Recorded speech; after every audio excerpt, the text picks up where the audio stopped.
As you start to work with the law of attraction, you may notice certain synchronicities. A synchronicity is something that you might normally call a coincidence, but in the law of attraction, it isn't a coincidence. Those usually help you to understand when you're on the right track. As soon as I decided that the topic of this episode would be affirmations, affirmations started coming up all over the place for me, which is definitely a sign from synchronicity that I am on the right track. You can have negative affirmations or positive affirmations, but whatever you are affirming is what you're creating more of. I have fallen victim to negative affirmations in the past, but the great thing about affirming something to yourself is that you can always change the concept. The first time that I really found the power of affirmations was when I worked with a life coach. He had me go into who it was that I wanted to be and to really imagine her and her life. And through that, I had to write down a series of words about her.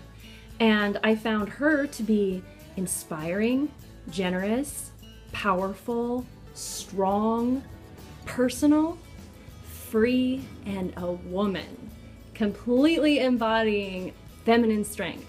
After I wrote down those words, the coach said, "Now that's who you are." That lesson has appeared to me several times, in that who you desire to be, there is already something inside you that is that. So just knowing that a part of what you want is already inside of you can help to really emotionally charge the affirmations that you create. When this life coach asked me to list those attributes with an I am statement, I didn't even want to do it because I didn't believe any of those things about myself.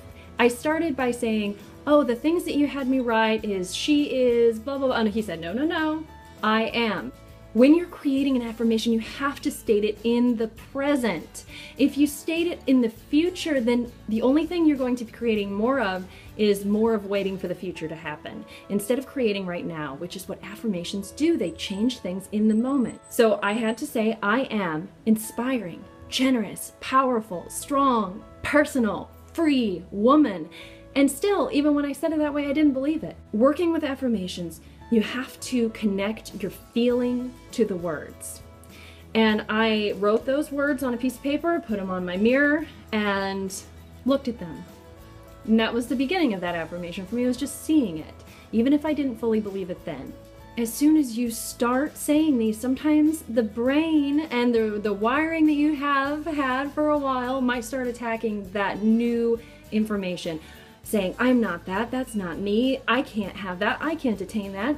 And just recognizing that the process of rewiring the brain and rewiring your beliefs sometimes is uncomfortable, and continuing to sit with those affirmations and really letting it drop down into an emotional place inside of you. Because nothing can happen in the law of attraction without emotion being attached to it. So when you work through your affirmations, you need to feel good. Even if in that moment you don't really believe that that's who you are or what you are yet, even if it's just the tiniest little spark inside of your heart, believing it or leaning into the idea that you can believe that about yourself will help to fuel those things.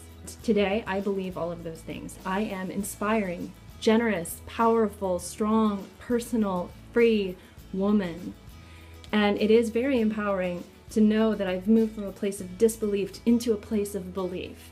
And that's what you can do with affirmations. Affirmations are a very powerful tool in activating the law of attraction in a way that enhances your life. And I hope that you go home tonight and write down your affirmations, who it is that you really are inside, that the world and all of different hurts and traumas have covered over. Who you are underneath all of that is the real you, and you can affirm it today.